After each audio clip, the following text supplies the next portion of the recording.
Hey, my name is Patrick. I'm a shaman. Allow me to introduce myself. Would you guys like to get to know me? I've been doing the Shaman Patrick show over 50 episodes now, and I've heard from some of you. Some of you have gotten to work with. That's been amazing. But I realize that many of you may not have ever met a shaman before. And if you have met a shaman before, you haven't met a shaman like me. So do you want to get to know me a little bit more today? Oh, I'm going to talk about my sense of humor today too. The shaman's sense of humor. And I'm also going to talk about what a shaman even is. So get to know your local shaman, me, Patrick, Shaman Patrick, if you're nasty. But if you're not nasty, stick around because we're going to talk about this, the shaman sense of humor, and getting to know me even more today on the Shaman Patrick show. Let's go. He was once a storm in human form, sharp tongue, cold soul, heart worn and torn, living like a ghost who missed his grave till the spirit sang out and called him brave. He got rewired by the great unknown, heard the call like a dial tone to the bone. So pull up a chair, enjoy the glow. This is the Shaman Patrick Show. Being a shaman is hilarious, primarily because you see more than others.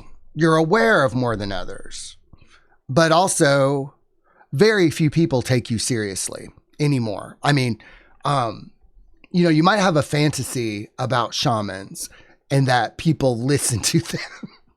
They don't. It's kind of a sad tragedy too, as well, because even though I could help anybody get sober, if somebody wants to get sober, give me a shout. We will fix that right up for you. You don't have to be in pain if you don't want to, but I understand if you want to stay in pain, that's fine too. It's hilarious. I know that many people want to stay sick. They want to stay hurt. They want to continue to have these grievances. Because I could clear all that up for anybody. I know I can. I've done it for plenty of people. So I know somebody is full of shit. I know when somebody's full of shit. And I know when people want to hold on to their pain. And I know when people want to be outraged and upset. Because due to the fact that I am a shaman, I've been to hell and back. I got souvenirs. I got scars. Got all that shit. And people know that I'm a shaman because I'm still laughing about it. I didn't let all that tragedy and pain define me. No. But I do know when people want to stay bitter. They want to stay upset. They want to stay mad. They want to be mean.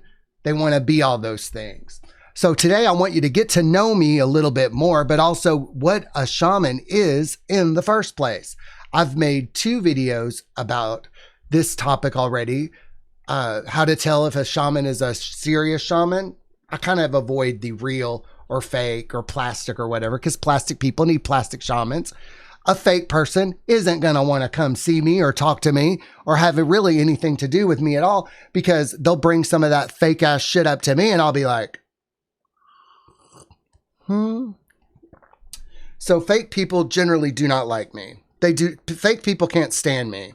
And they come up with all these cockamamie excuses and projections as to what's going on with me.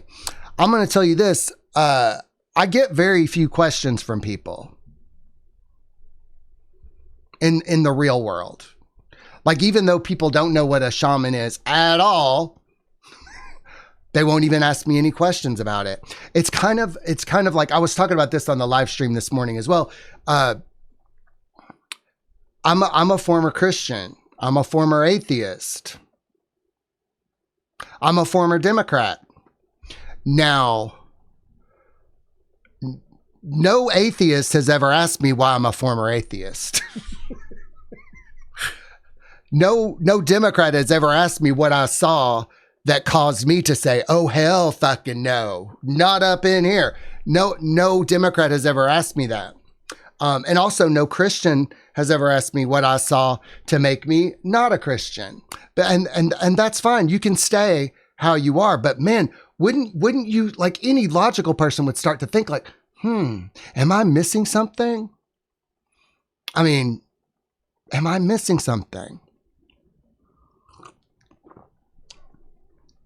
So let me tell you about my life before I was made into a shaman.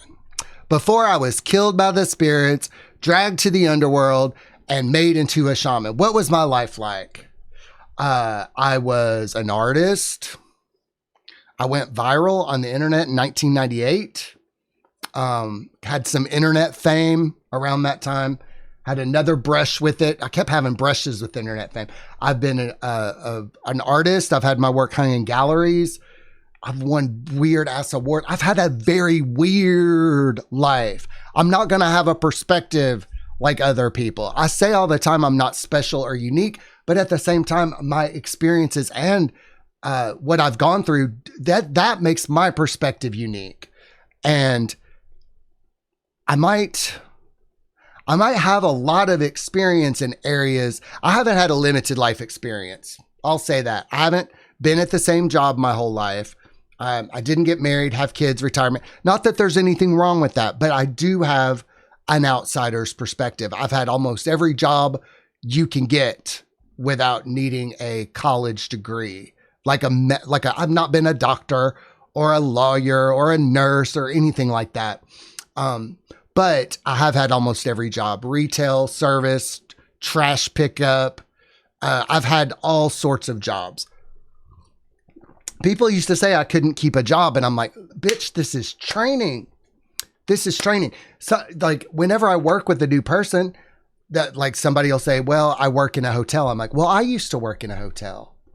Oh, wow. We have something in common. Like I have, but because of my whole ass life experience, I get along with almost everybody. I can resonate with something in everybody. Don't you think the spirits were very clever in that? Like, why would they put me through all these experiences if it wasn't going to help other people? So when people say they work in a specific industry, I'm like, I've driven a truck. Yeah, I know what it's like to drive a truck cross country. I know what it's like to work in a restaurant. Yeah. I know what it's like to work in an office. Oh yeah. I know what it's like to design websites, to write code, graphic design, install. It's so crazy how the spirits set all that up. So no, I don't have a limited life experience, and I can get along with almost anybody. I also worked for Marlboro and Nintendo and a brand ambassador and various other things. So I was taught how to talk to anybody about anything at any time. They're called soft skills. You got to have soft skills when you're a shaman. If you meet me in person, I'm probably going to try to put you at ease, because it could be overwhelming to be around me. Especially because the ego starts to fucking flip out and panic. And if you don't know what that is, I'm a very dangerous person, according to some people. Very dangerous. But I'm dangerous to egos, and that's it. I love all people. I love them. I love them. I love them. I don't hate people. That's why it's weird when people say, somebody asked me yesterday, are you a Trump booster or a Trump supporter? I said, I'm neither. He's just the president of the United States. Has nothing to do with me at all, or you at all. He's just the president. Why do you let these motherfuckers live rent free in your head? Why do you let these people affect you so much? Hey, whoever, the president ain't got nothing to do with you. That's decided for you. Yeah, you can vote for people and all that stuff, but honey, it's the consensus reality. It's what the collective wills. The collective made that man president. Relax, go take a nap. Lay down. It's not that big of a deal. You're letting people whip you up into a frenzy and steal your energy. Honey, lay down.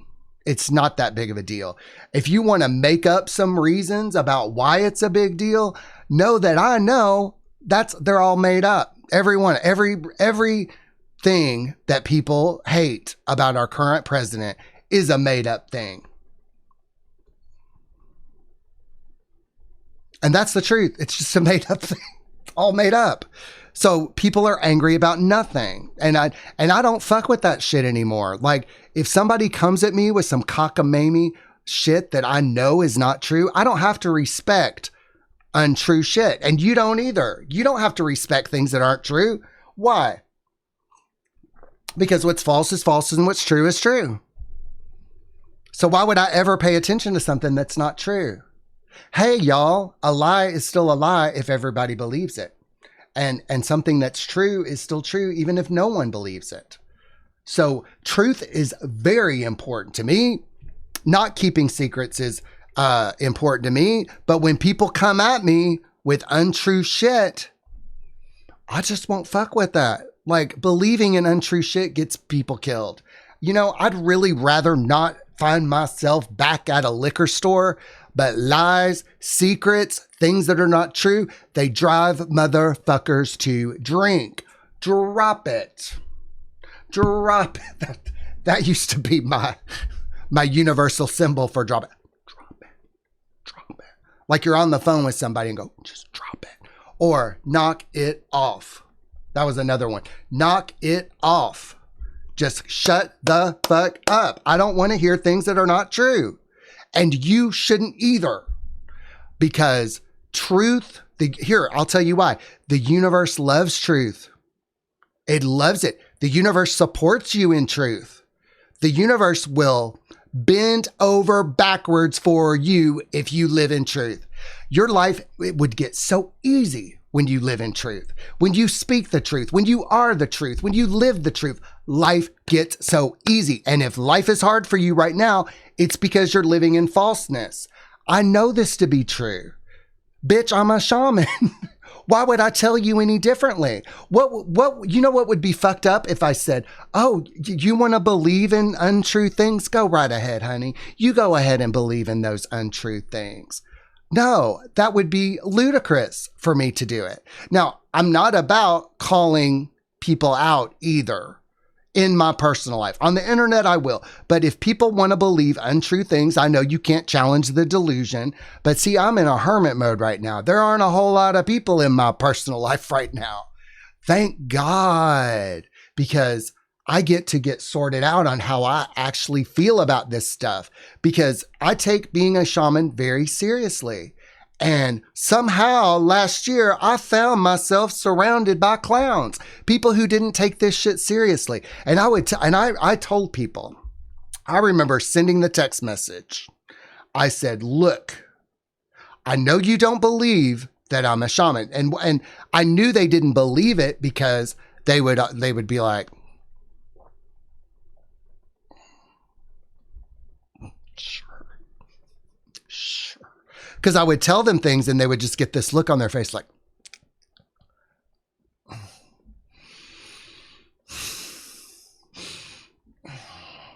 here, I made a short film about this during my shamanic awakening. Let's watch it now.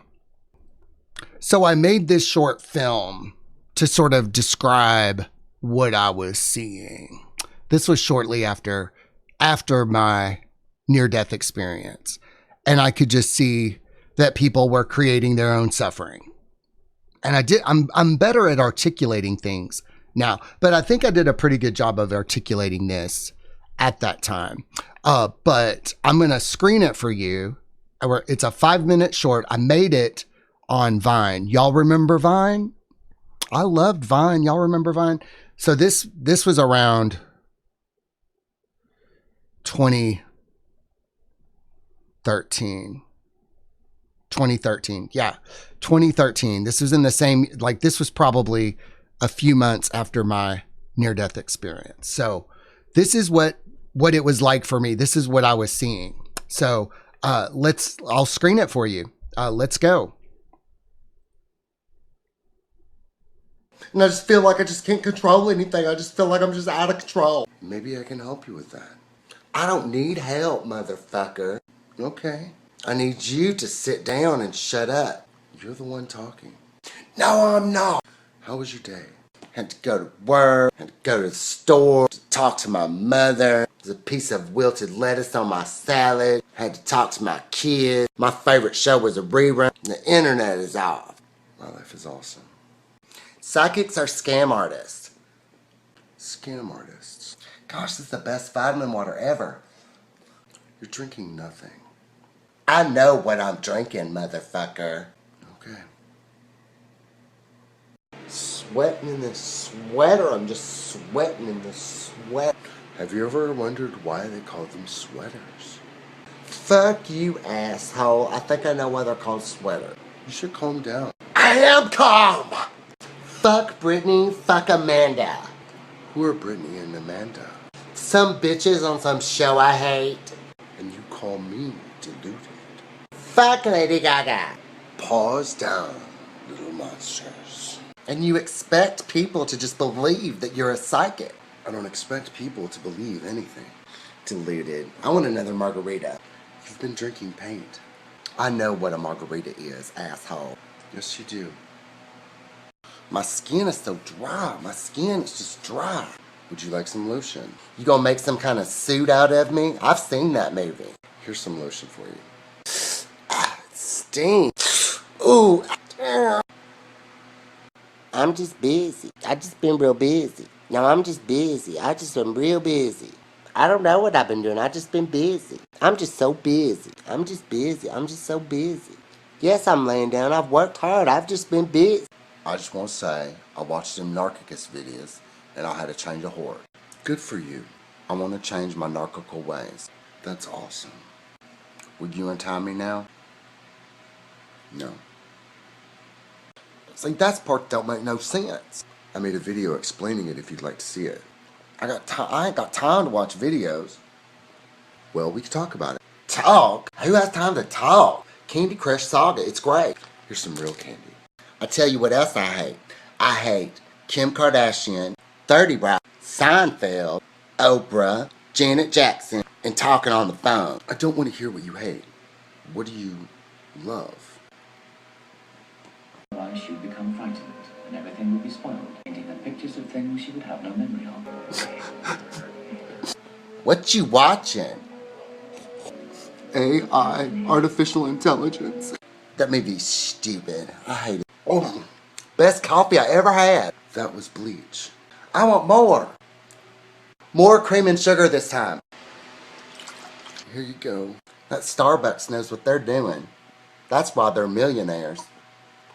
Clearly you're deluded. Clearly. Obviously you're crazy. Crazy. Why is everything about you? I guess reading from a script? Would you feel better if I took a picture of you? I'm ready for my close-up. Okay, I took your picture. Let me see it. Post it to Instagram, Tumblr, Twitter it. I don't think you're gonna like it. You captured me beautifully. You just think you're psychic. You're not a psychic. Oh my gosh, thank you for your insight. What would I have done? And you just think you're a man, but you're actually a cake pan in a bad wig. And I need to bake a cake. Idea time. Why don't I take that log out of your eye? You need to stop judging people. I don't judge people.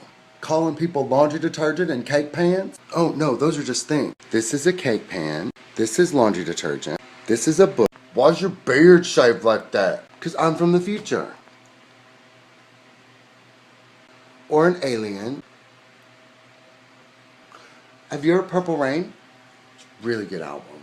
Explains a lot. College? Fuck college. What do you do? Well, I'm a psychic. I mean, I went to college for journalism.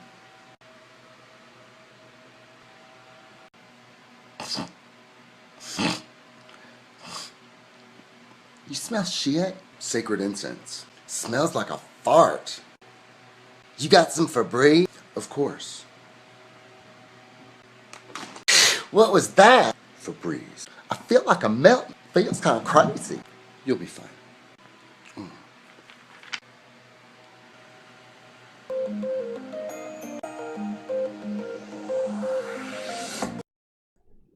And there you have it. That's what it was like for me after the ego broke. The first time after my near-death experience, that surface ego.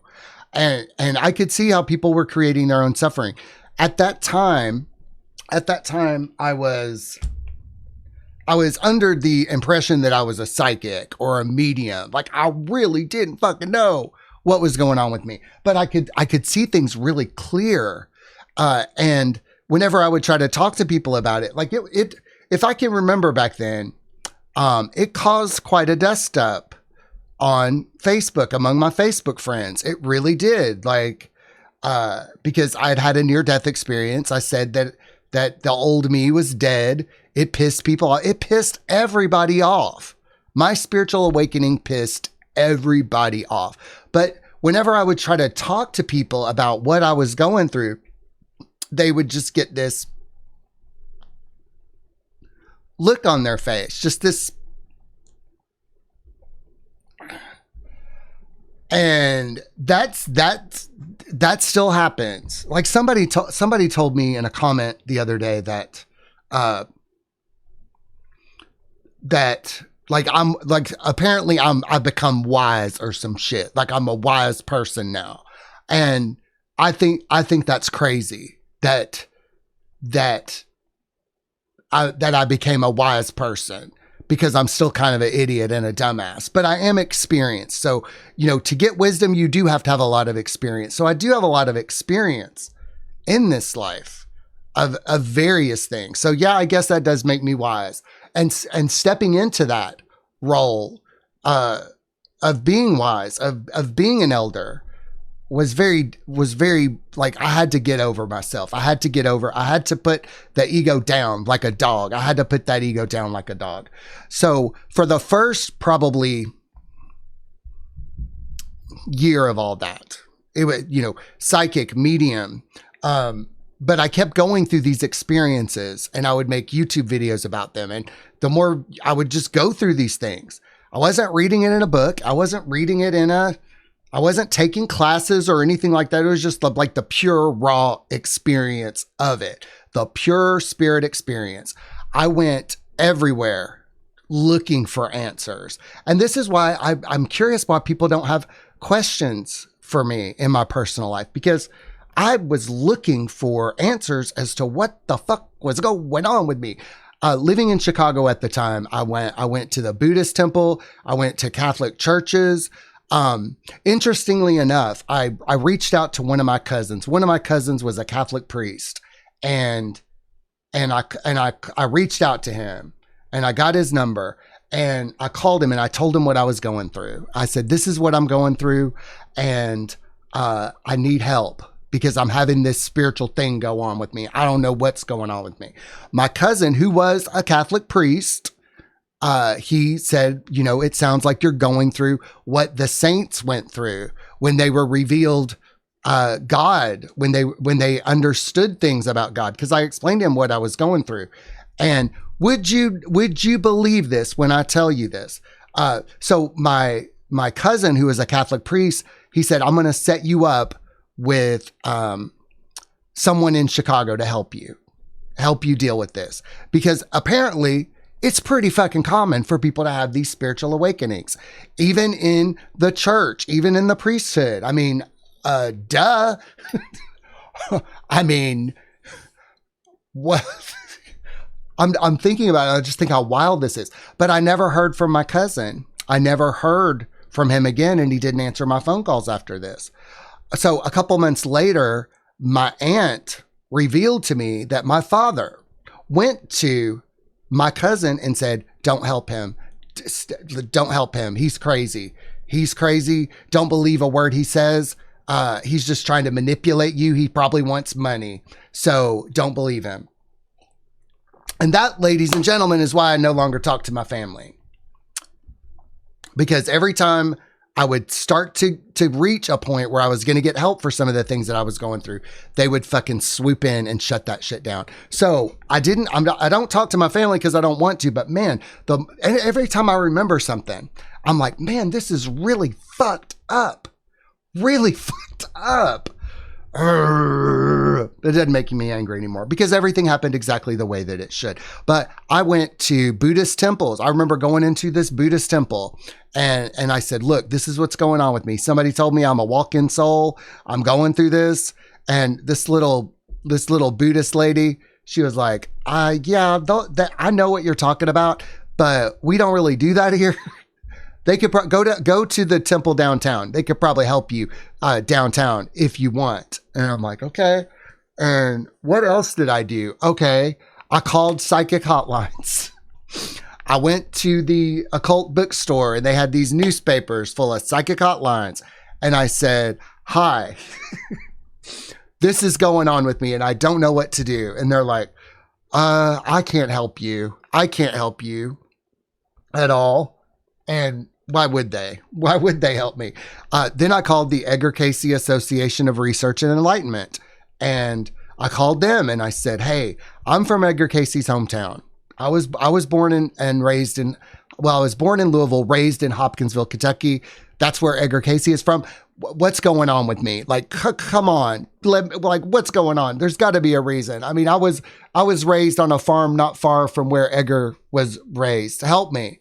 And I shit you not, she put me in touch like with authors who had written books about Edgar Cayce. Robert Kripke was one of them. They reached out to me and he said, I'm pleased to make your acquaintance. I know you probably are going through a rough time, but as far as I'm concerned, anybody from Edgar Cayce's hometown is the real deal. Faint not, for you have been called.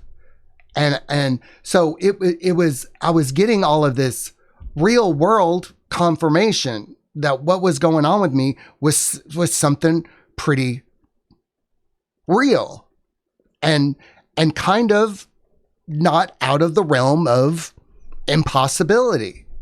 And, you know, my ego was very quieted during that time, like very quieted. I was still having these wild spiritual experiences in Chicago, things that I can't even describe to you or explain. I would have to sit down with somebody and go through it line by line. They're so common, they're not all that interesting. So I was getting all this stuff, you know, and there were other people. There were drug addicts in my life giving me drugs. I don't know why they were giving me drugs.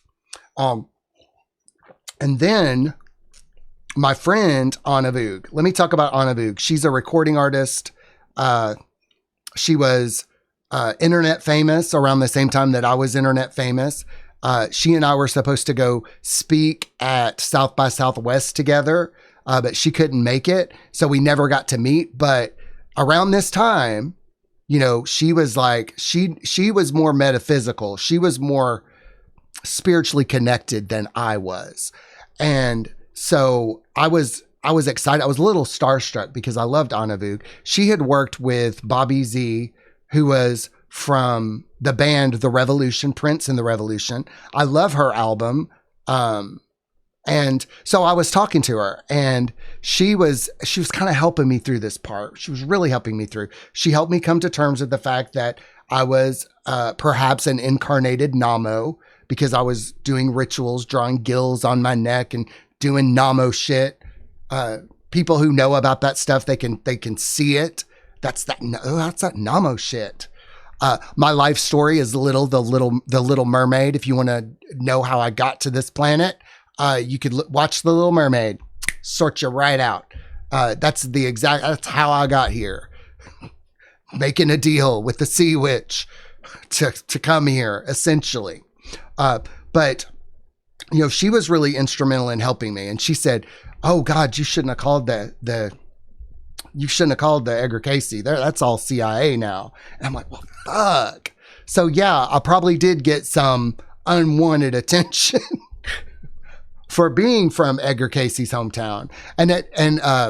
But in Chicago, being from Hopkinsville, I went to this occult bookstore support group. In this support group, there were witches, there were wizards, there were all sorts of magical creatures, some fairies, some reptilians, and it was like entering a whole new world where things were just okay, like it was normal. And I went in there and I said, "I'm becoming a shaman. I'm told I'm becoming a shaman." They're like, "Oh yeah, that's tough, man. That's tough. Becoming a shaman, that's tough." And I brought in my flashcards. I started with children's flashcards. That was my first divination deck, children's flashcards. And they were like, "Wow, that's a really cool divination deck." And So we went around the room and explained where we were from. And I said, I'm from Hopkinsville, Kentucky. And some people were like, holy shit, that's Edgar Casey's town.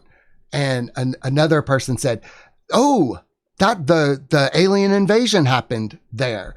And then somebody else said, man, that's close to where the Bell Witch was. Like, they thought that because I was from Hopkinsville, it was a really big deal spiritually, paranormally. They're like, wow, you're from Hopkins. Whoa. And in some circles, it still is a big deal. But for the people in Hopkinsville, hardly any of them know that pretty much the birth of the new age happened in Hopkinsville, Kentucky. It's wild. So coming back to Hopkinsville after being away for so long, it's just all meth heads and prostitutes and abandoned buildings. And people might think that the place where the new age was born would be like, ooh, really high vibe. Nope. It's just meth heads. And prostitutes walking the street. But anyway, they thought it was a really big deal. And so people wanted to talk to me because I was from Hopkinsville. They wanted to get to know me because I was from Hopkinsville, because apparently that was some sort of street cred in those spiritual circles in Chicago. But as I continued on my path, I was meeting people. People were hiring me to do sessions with them. I was drinking heavily. But it all came to a head, when I got involved with this other guy, when I started dating this other guy. His mom didn't like me. She had narcissistic tendencies, and it was kind of a big drama, a big dust up. Lots of controversy. I got featured on the Drunken Peasants podcast, and that brought a bunch of mean people to my work, my work was really, this is what's going on with me. I don't know what to fucking do about it. That was the basis of the work that I did. I was called My Shaman Life. So even though I was making videos daily, I didn't want to have to keep explaining that I was a shaman. I think I started off every video like, hi, my name is Patrick. I'm a psychic medium and a shaman. And I just said it in every video. But eventually I made some opening credits to explain what was going on with me. I was like, shouldn't I be able to just tell you I'm a shaman? Shouldn't I just be able to say that? In April of 2013, I had a near-death experience followed by what's called a walk-in soul transfer. As a new soul in this 40-year-old body, I see this world way differently than most. I'm a healer and a helper, and this is my shaman life. And I thought that would explain it. And I kept having to explain it. So at this point of the video, we're going to look and we're going to find out what a shaman is. I think let's talk about this. What is a shaman? This is from Google, and I think the standard description is fine. A shaman is a person regarded as having access to and influence in the world of spirits, often acting as an intermediary between the human and spirit realms. Shamans are typically healers, spiritual leaders, and guides within their communities, using rituals and altered states of consciousness to address illness, guide the dead, and influence natural forces. And that's pretty much what I do. It's what I was trained to do. I was trained primarily by non-physical entities. Like, I would go through these bizarre experiences and then have to figure out a way to get through them. For some reason, when I moved to Chicago, I moved with 2 bags of clothes and $200. And I stayed in a hostel, stayed with this twink for a week or two. He got sick of me, so I had to go back to the hostel. The hostel.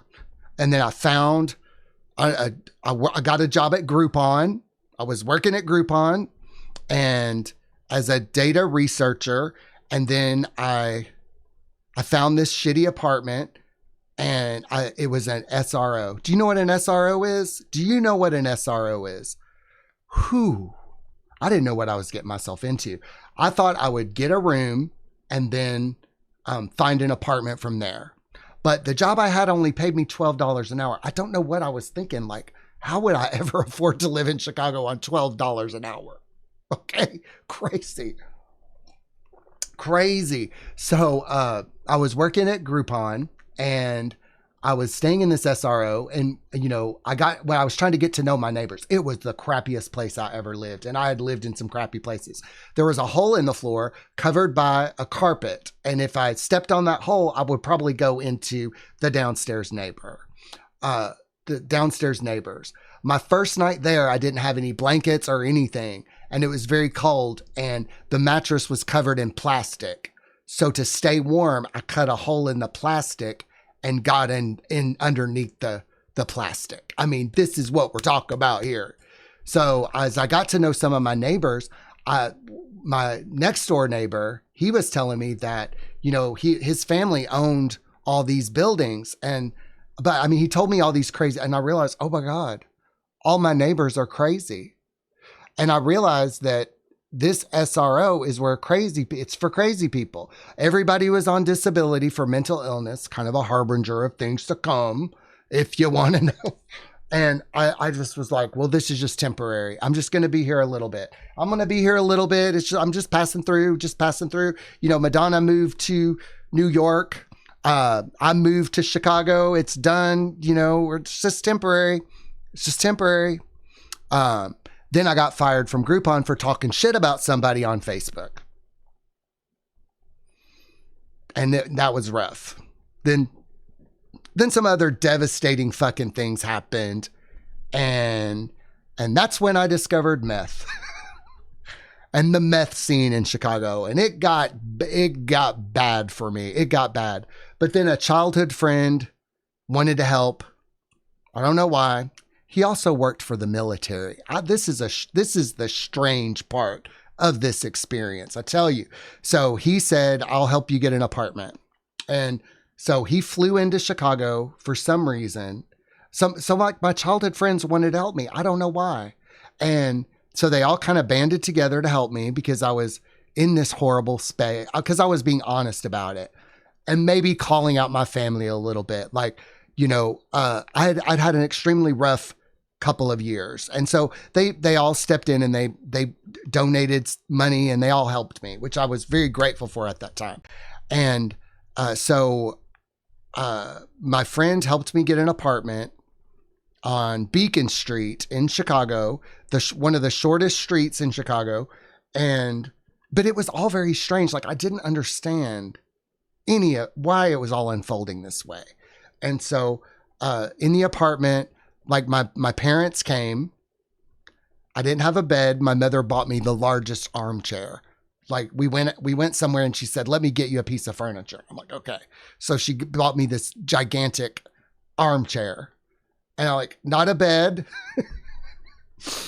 But here I am, like I'm 40 something years old. Why are my parents still taking care of me? It was so very confusing to me. Why? But I felt like they had just sort of shoved me in Chicago, hoping that I would just die in Chicago, but I didn't die. So anyway, I said goodbye to my parents.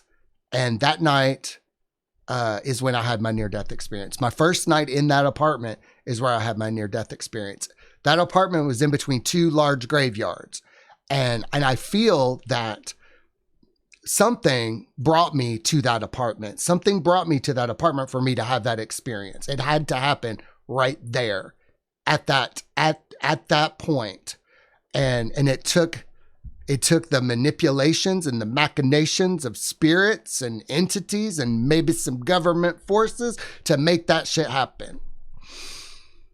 And so I did have that near-death experience. Everything changed. My life was never, ever the same after that. So obviously something had happened to me. Obviously something had gone down, right? So I think the brilliance of me being on drugs at the time, the drugs did not cause any of this. The drugs were what I was using to cope with the really painful life experiences in my life. Nobody does drugs unless they're in a lot of pain. Nobody does. sober people, healed people don't need to drink. Healed people you don't need to do any of that stuff. Why introduce that stuff into your life if you don't need it, if you don't have to have it? And so the drugs were a convenient excuse to explain to the normies what was going on with me. It was wild. The wisdom of the spirits every fucking time.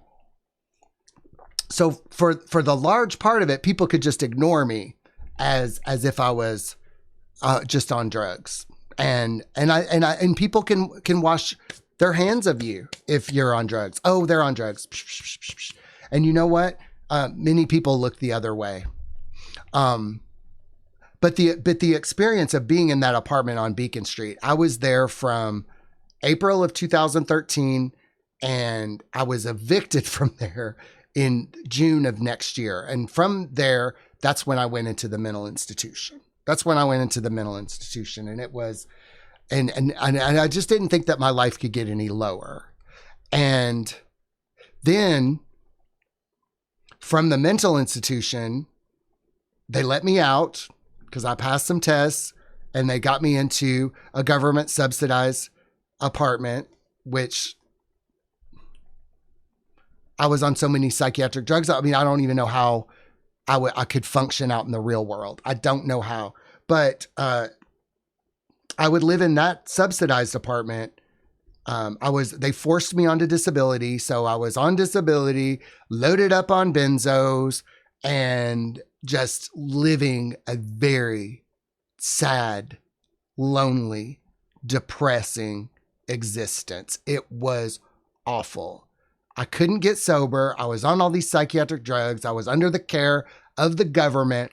I was trying to live, smoke cigarettes, drink. I mean, then I broke my back in 2016. I was really drunk, and I fell down some stairs. I don't know how I survived falling downstairs, but I broke my back, and then I got addicted to pain pills. Oh God, I told you all of that because how in the fuck did I survive it? How did I survive that entire run of mine in Chicago? How? And I want to tell you why, because I know that God got me. I know the spirits got me. That's why I say you don't have to be afraid of anything. You don't have to be afraid of anything because God is going to get you. God's got you every step of the way. So yeah, I moved to Chicago with 2 bags of clothes to go study comedy at Second City. And all of that happened as a result of it. One of the reasons why I wanted to move to Chicago is because I was getting the message from the Sufjan Stevens song, All Things Go. All Things Go by Sufjan Stevens. Do you guys know about that song? Well, I eventually wrote it. It eventually became the title of the book that I wrote about my first year of coming to terms with all of this. Now, don't get this book unless you're kind of a completionist because it's crazy. I wrote it while I was in the mental hospital, and it's kind of a collection of essays that I wrote as I was going through the worst of it.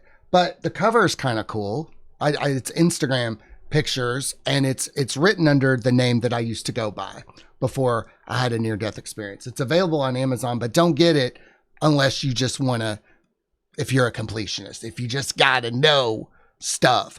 There were some things that I was going through. I was getting messages about a divine invasion. I wanted to understand my origins and stuff like that. So this book was just a document. It's a document. It's not typeset well. Merrick and I thought of reformatting or rewriting the book, but he said there's something poignant about it. It's like the ramblings of a crazy person. Kind of. But I also still knew how to write and write stuff as well. I don't know why it says Professor of French, Patrick Coleman. I don't know why it says that. But I was getting fucked with a lot by people on the internet. So that's just what it is. But this is not a promotion for that book, because it's only if you just want to know certain things that happened. If you're a complete Shaman Patrick completist, I know there are some of you out there. There are some people who have bought everything I've ever done in my whole entire life. And if you're a completionist like that, then go right ahead. But for casual people, it's not. But I would like to promote this book, The Machinations of Ego. Get it, read it, wake the fuck up, concreteshamans.com. I did make a trailer for this book. I'll show you the trailer for the book.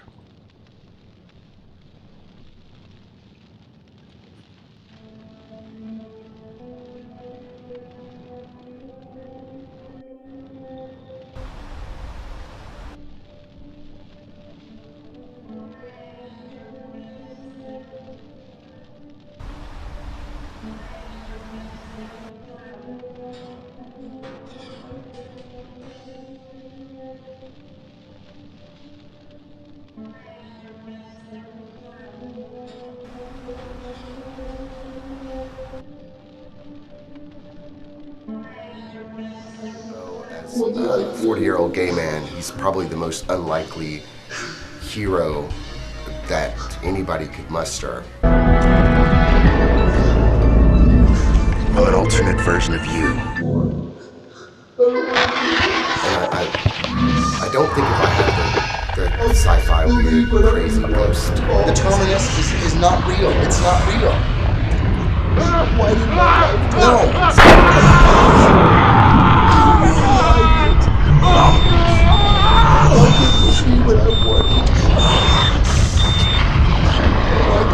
It's a stupid story I made up. I made it up. I don't think it would be as much fun because some of the things are really rough that Bo goes through. What was the question?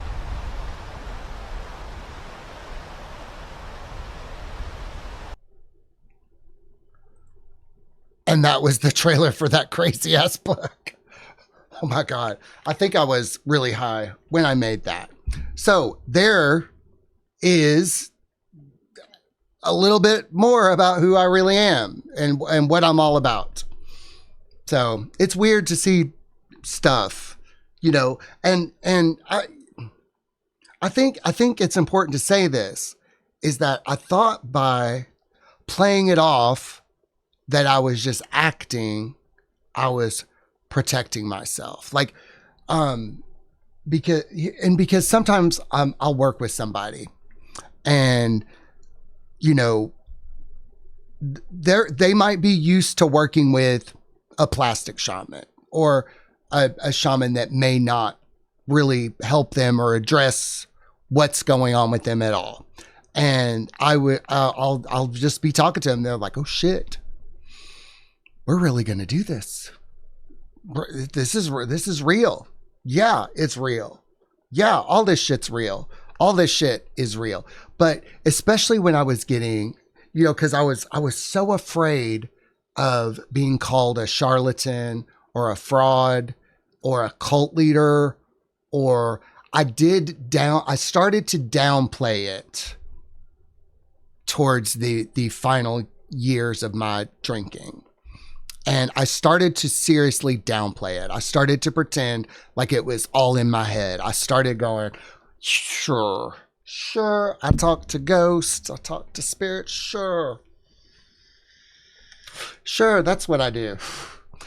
Because, you know, I was getting kind of harassed on the internet then. And I was afraid. They were doing things like, they were setting me up with fake clients. And these fake clients, it was just very sick, very sick. Thank God for all those petty tyrants. Thank God they were sending me fake emails. This is what was going on. They were sending me fake emails because they knew I answered emails in videos. So they would send me fake emails and I would address those emails. I mean, I don't want to revisit that. I don't want to revisit that right now. But so I was downplaying it. And, you know, then I experienced a home invasion. And, you know, it was from people that I know, that I knew. They were black magicians, sorcerers, that kind of stuff. And but I survived that night. And the next morning, I got on my hands and knees and I said, if I survive that, then I must be a shaman. Because I don't think anybody would have survived that without divine intervention. Because even they told me they were going to kill me in all these different ways. And like from throwing acid in my face, they told me don't call the cops because the cops won't care. I don't see how I survived that without going crazy. But see, here's the thing I learned through that experience, that the ego pieced out. Like the ego was gone. Like as soon as the ego thinks you're going to die, the ego leaves. And then it's just peaceful. And that night, I really did think I was going to die. And I just remember, you know, looking at my apartment and like going, well, okay, well, this life's over. They're going to kill me. I hope it doesn't hurt that much. I hope it's quick. I hope it's painless. And I just remember just being there. But, you know, I was also, had been on meth, but it wasn't good meth. And I'm going to tell you, because I fell asleep, but it wasn't good meth. I don't even think it was really meth at all. But they were just in my apartment. I mean, they could have drugged me.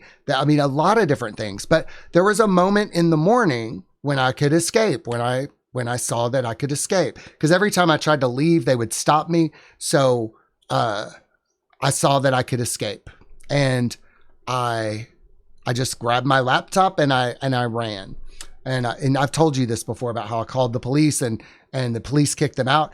But I decided on that morning, March 25th, 2018, that I was going to get sober. And I was willing to accept, yes, God, I'm a shaman. Nothing in my life got better until I accepted the role of the shaman. It was very difficult for me to accept that because of the implications of it. What was my life going to look like as a shaman? What even was my life going to be? What kind of job would I have? Like, you know, I've said before, nobody really wants to be gay, but you learn to live with it. And the same thing as a shaman, you just learn to live with it. And it's not easy.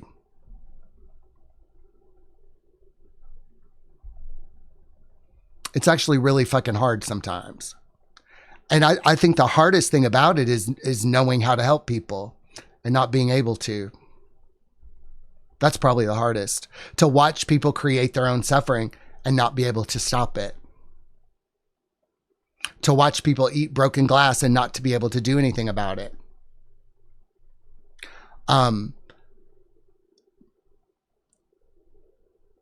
Yeah. So last year, no, before I say that, I want to say this. So I got married, moved to Hopkinsville, back to my hometown, possibly for spiritual reasons, Edgar Casey reasons, and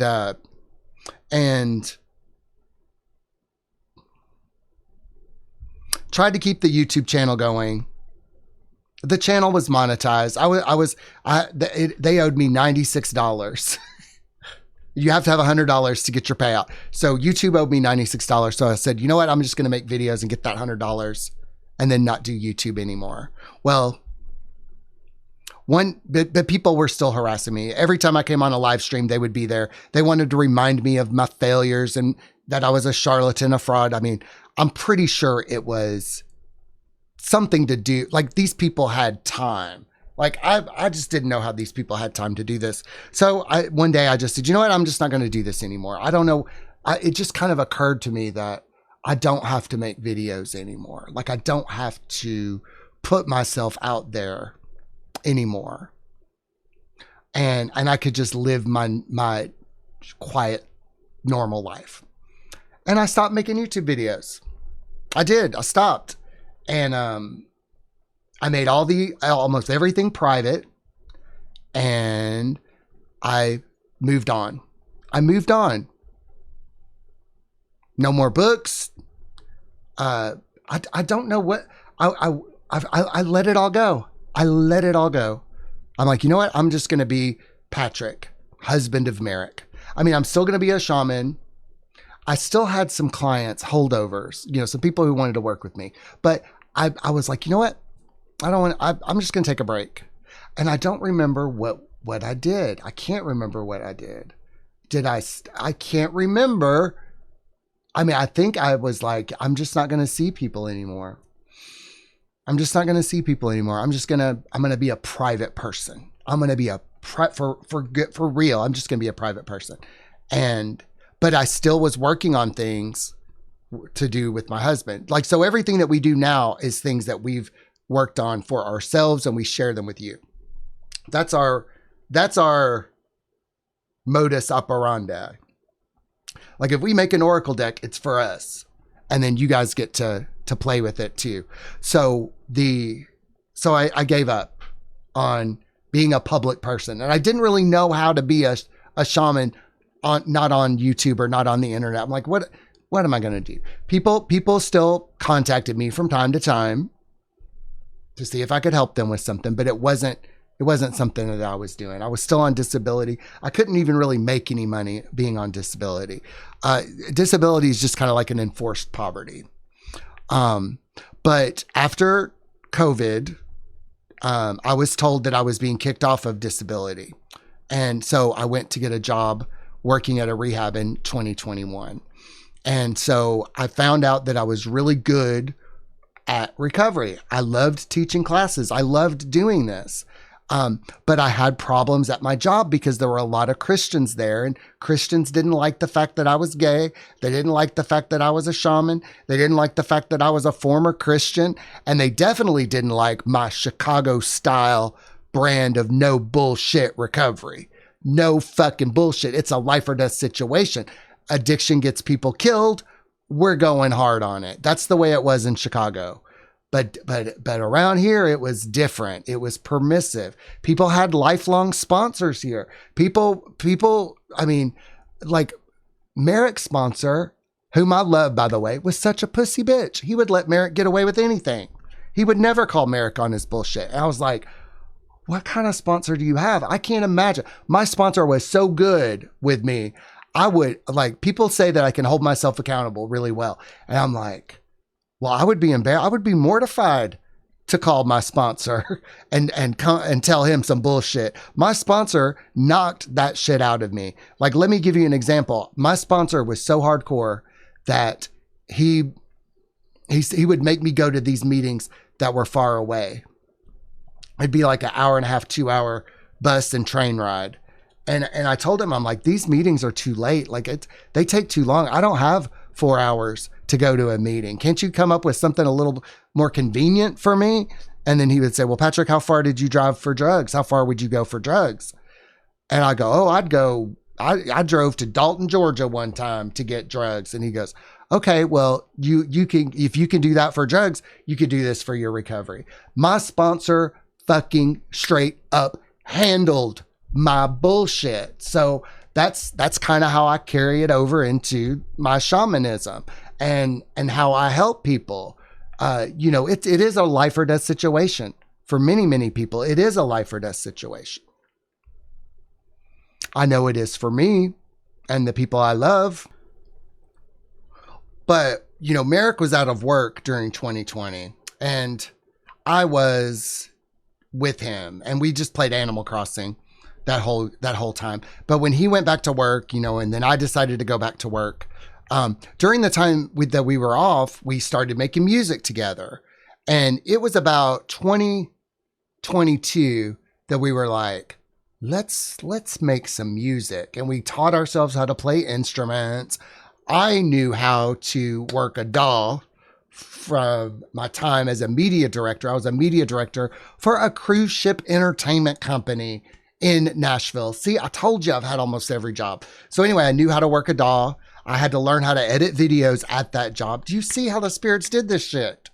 So I learned how to do things and make music in the late 90s and in the mid 2000s. I was around a bunch of songwriters who used acid DAWs. So I said, well, I know how to make it. let's play and make. So at the end of this video, I'm going to play our very first music video, Multiverse. That'll be the song that I'll take you out on. So we decided that we were going to make music. So, but I don't know why this happened this way. So we started making music on the chat. We turned my Shaman Life channel into our music channel. And then we signed up for distribution with Spotify. We became official artists and all of that. But around that same time, here's the thing. When you do something like that, because we had given up on shamanism. And I think my father-in-law was kind of very controlling around this time. And he would watch all the videos that I made, and that was just creepy for me. I'm like, dude, don't watch these videos. They're not for you. But I do think that he was watching those videos for data collection to find out my insecurities, my weaknesses, so he could exploit them. And that's the danger of having a YouTube channel where you share things about your life and your experience, because their family members can look at those videos and find out what your buttons are. And man, he pushed all my buttons. He would ruin my confidence like that. Like it became so hard having this man in my life, because I don't care how confident I would feel about myself, my abilities, my talents, my status as a shaman.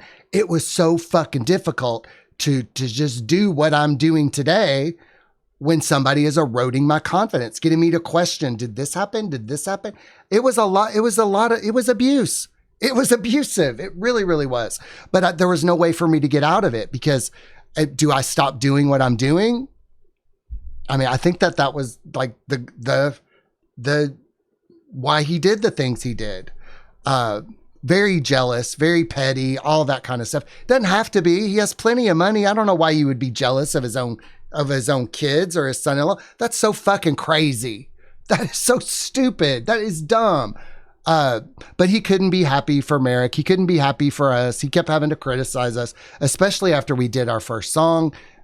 We didn't expect our first song to be that successful, but he was like, you need to hang this up. You need to do this. I'm like, well, we invested in recording equipment. Like we invested in it. We were like, if we're going to do it, let's do it right. We had kind of a game plan of how we were going to make money making music. It was a pretty good plan, but he kept poking holes in it. And so then we made merch, t-shirts, and we ended up making more money on t-shirts than we did on music. And so then we started an Etsy store to sell our first CD.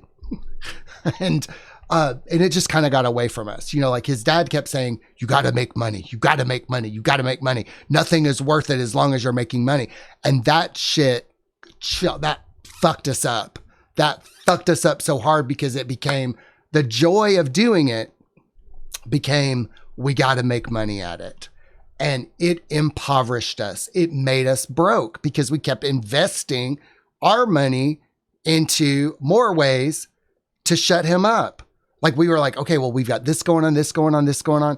It was never enough for this man. It was never fucking enough. And that's primarily why we can't have them in our life, because it's just never enough. Because I think the goal is for us to never succeed at all at anything. Not a job, not a music, not writing books or anything. These fucking people, I tell you. So, but when we were making music primarily, and then we started making spiritual videos again on our music channel, and somebody came along. I'm not going to call them out by name. I love this person. They're not talking to me right now because I encourage them to get sober. That's usually how it happens. People like me until I tell them, hey, you're going to have to knock the meth off. You're going to have to quit using heroin. If you want to be a good spiritual teacher, a spirit worker, you're probably going to want to be sober. So he's not talking to me right now, but he said, Patrick, you're an elder now. You have all this wisdom. Please, you gotta do this. We need elders. This world needs elders. You gotta do it. You gotta get the fuck over yourself and do it. And I did. I did. I got over myself and I did it. And I knew that it was what I was meant to do. So he sent me some books and about being an elder, and he really kicked it off for me. Like, really kicked it off. Was very supportive of us in this new phase of it. And so, starting in 2023, and from the release of our first song, when did we release that song? All right, when did we release that song? It looks like this was posted on 2 years ago, May 4th, 2023. So here we are, 2 years later, 2 years after we made our first music video. And so but it seems like it was so long ago. It seems like it was so very, very long ago. But anyway, so he started encouraging us last year. So really last year was when we started getting encouragement from this guy. But he had a couple sessions with me, and then he insisted that he needs to go back and do drugs. And I can't do that. I can't do that. I miss who he was, but also, you know, when you're doing this type of work, sometimes people's egos are going to snap back. They just are. In doing this work, you're going to get screamed at. You're going to get yelled at. You're going to get called names, especially if you're doing ego work. I'm a lot better now than I was back then. I'm a lot better at sidestepping people's ego. I mean, of course, you get better at this stuff.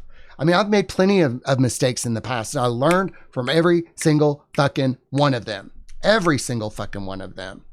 But he said that I have to do it. And then a year ago today, Merrick and I said, well, let's do morning live streams, because we knew we had to build an audience. We had to reach our people. Because here's the thing that we understood about YouTube is that be authentic, be yourself, and you'll find your audience. Your audience is out there. And it's like this for everybody, no matter who you are or what you're all about. If you start a YouTube channel, you will succeed at YouTube unless you quit. So don't quit. But we also knew that we had incurred a lot of damages due to tomfoolery and shenanigans from our families, sabotage, wild goose chases, and mainly just confidence destroying stuff. You know, like Merrick's dad would text us to remind us that he was successful and we were not, you know, just little jabs and barbs and time wasty shit. And when we started doing that live stream every morning, that's when some of the attacks got even worse. Like they started panicking. Then last year, Merrick's brother relapsed, and then the whole family covered it up, tried to make it out like we didn't know what we were talking about. But Merrick's brother's relapse was the best thing that ever happened to me. It was the best thing that ever happened to Merrick, because it showed us how deadly and devastating alcoholism and addiction are. And, you know, even his father said that he didn't really relapse, that he can do drugs if he wants to. Just very fucked up shit. But here's the thing. That's the wildest thing to me, because if he didn't relapse, then how was my program reinvigorated? Like, I'm so glad I'm part of a recovery community, because I was able to talk to people in recovery about this situation. It shook me to my core. It really shook me up that not only can someone's child relapse, but a father will support it, look the other way, deny that it happened. It was chilling. Like, I thought it, like when it happened in my family, you know, I tried to help my sister get sober. My father swooped in, covered it up, said she doesn't do drugs, even though she's all over Facebook posting crazy ass drug shit. You know, for me, they were convincing me that she wasn't on drugs. I'm like, but y'all talk about her being on drugs. Fucking Looney Tune shit, y'all. So as Merrick's father, you know, everybody in Merrick's family was sort of saying, what do you mean? He didn't relapse. He didn't relapse. What are you talking about? Fucking designed to drive you mad. That's why we said it was a H.P. Lovecraft situation, because we lost friends because of it. But I almost lost my best friend because of it, because, you know, Merrick's brother worked on destroying relationships that we had with everybody. His brother had been working on this for a while, and it was very disturbing. It was very upsetting. And I'm telling you, this past year has been one of the most difficult in my life based on that alone. Coming out of this gaslighty fog, you know, realizing what had happened, seeing the masks fall off, seeing the truth for what it was, very fucking disturbing shit. Like when you get betrayed in this way, it changes you. It fucking changes you. Like, I mean, I'm kind of over it now, but at the time, you know, I still had to do live streams. We'd already made this commitment. I still had to work on this YouTube thing. I mean, I knew that I couldn't stop. Like, I knew that I had to do this, but there were some days that I was just like, oh God, I'm just wrecked. I'm wrecked. And, you know, and people said, well, Patrick, why does it bother you all that much? Why does it bother you? Because I'm a fucking human being, a sober human being with feelings. I mean, I saw somebody go back to using drugs and their family looking the other way. I don't care if it was my brother-in-law or not, but to just see that shit. When they did it to my sister, I thought that was disturbing. When they did it to his brother, I'm like, man, if I didn't have people in the program to rely on, you know, they would remind me, Patrick, it's just untreated alcoholism. That's all it is. It's just untreated alcoholism.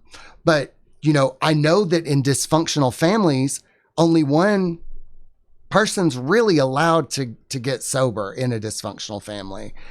Because if two people get sober, then the sickness and the rot gets exposed, and that just wasn't going to happen in Merrick's family or in my family. It just wasn't going to happen. And so they can keep their sickness and their secrets, but I'm not going to. And, you know, for a while, I felt talking about it publicly was like betraying them. Like I was betraying them. Like I cared more about their feelings than mine, but I didn't even fucking do anything. Woo. So yeah, even though I'm a shaman, I still have really painful, fucked up shit to deal with in my personal life, because when I'm a shaman, I'm a lot different. I can trance out, I can zone out, channel spirits sometimes. I mean, I can get shaman as fuck up in this shit. But I also have a human life, like a kind of a boring, normal human life where I make dinner for my husband and I play video games and listen to music, dance around, check the mail, go to Walmart. And so the reason that I have this human life, and all shamans are required to have a human life, because if you're shaman all the time, that's not really workable. We got to have a foot in both worlds. We got to have a foot in both worlds. And we also have to be honest. And that was what was so difficult about the situation with Merrick's brother. It's like, we need to be honest about it. But when we're honest about it, people don't want to talk about it. They say it wasn't happening. And that shit made me sick. It made me sicker than anything. And I know many of you can understand what that's like to not be able to tell what's going on with you. And, you know, I thought about telling the whole fucking story in a video. I don't care. That's all. I don't even fucking care about it anymore. It's over.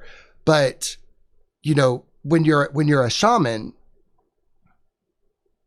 life is very weird for you. Weird things happen.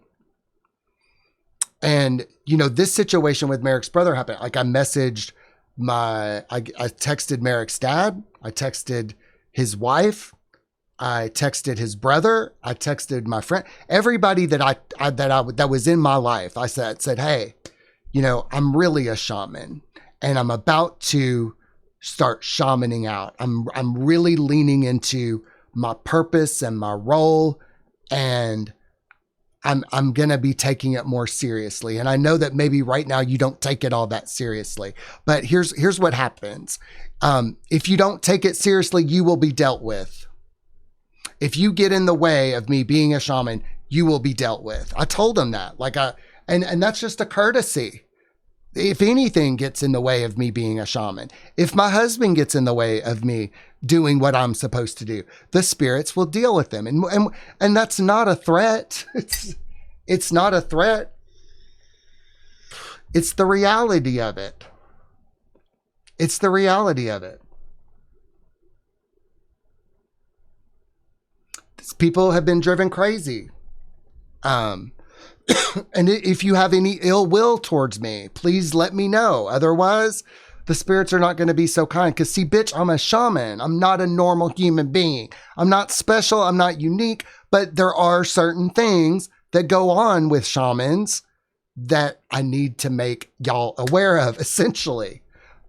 So people who didn't take it seriously were dealt with by the spirits, not in a threatening way. Sometimes they would get distracted. Sometimes they would get a job. Sometimes they would even get a girlfriend or a boyfriend, but the spirits would just handle it. Like they would say, you know what? Patrick is kind of off limits. And if you're going to cause him trouble, we'll deal with it.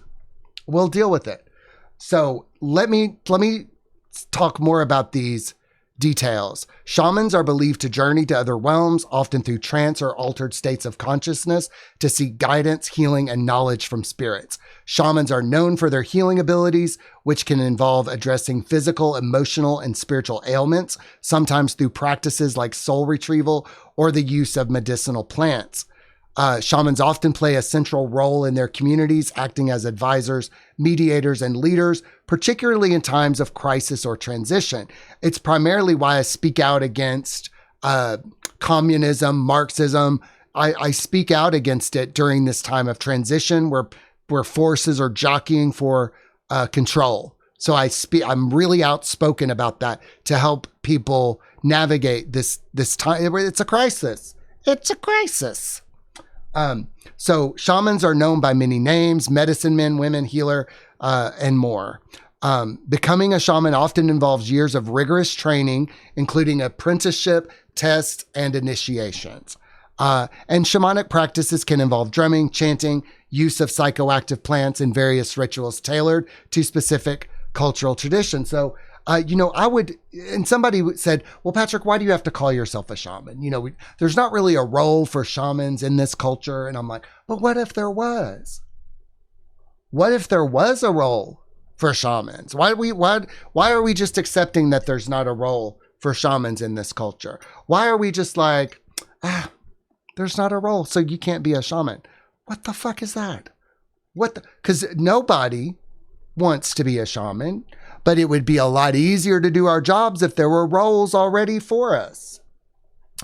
And, there's a saying, be the change that you want to see in the world. Well, I want to see more shamans. I want to see more real shamans, no bullshit, shaman out, be the shaman that we need. The sober shamans, the crone shamans. That's what I want to see more of. And that's what I will encourage people to be. So yeah, if you want to see more shamans in this culture, well, you're going to have to be the shamans in this culture. Essentially, that's what my spirit guides told me. So it's just something that's going on with me. Some people are priests, some people are monks, some people are nuns. It's a natural function of the universe.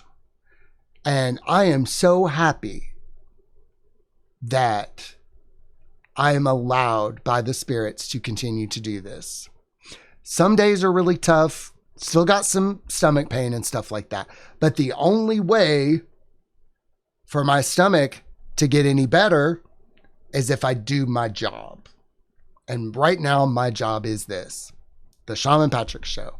And And I don't know what the future will bring, if there will be a future or whatever, but thank you for helping me do my job. I appreciate it so very much. I'm so grateful and honored for any support that you give to this work. It does not go unnoticed. So while I did not choose to be a shaman, if the spirits decide that for me to not be a shaman, see, what got me in trouble before is that I said, I'm not going to be a shaman anymore. And spirits like, hold up, wait a minute. It's kind of like being on disability. You don't decide that you can get off disability. You don't decide that. I tried to get off disability and they're like, you don't decide that. Same thing with being a shaman. I tried to decide to not be a shaman and the spirits fucking handled that. Spirits fucking handled that. But they said, you know, because around the same time that I decided to not be a shaman anymore, I started having stomach issues. And spirits have long said, we'll let go of your stomach when you're doing your job. We'll let go of this. We'll restore you to perfect health as long as you're doing your job. And I've been working towards that for years now. Whew. All right. Thank you for watching this whole ass video with me. If you would like to help support the work we do here, please like and subscribe, comment, or use an emoji if you've got nothing to say. Share this content with others, join this channel, support the work we do, and get access to members-only videos and features. And I'm going to make some members-only videos soon. I am. So, I told that whole last story. But I feel so much, I feel unburdened. So thank you for listening to me for this whole time. I love you guys so much. So to take you out on this episode, I'm going to show you our very first music video. Multiverse. It's kind of the story of how Merrick and I met and that we continue to go through all these different timelines. Don't tell nobody. All right. I love you all. I will see you tomorrow. Mwah.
Nothing you can say.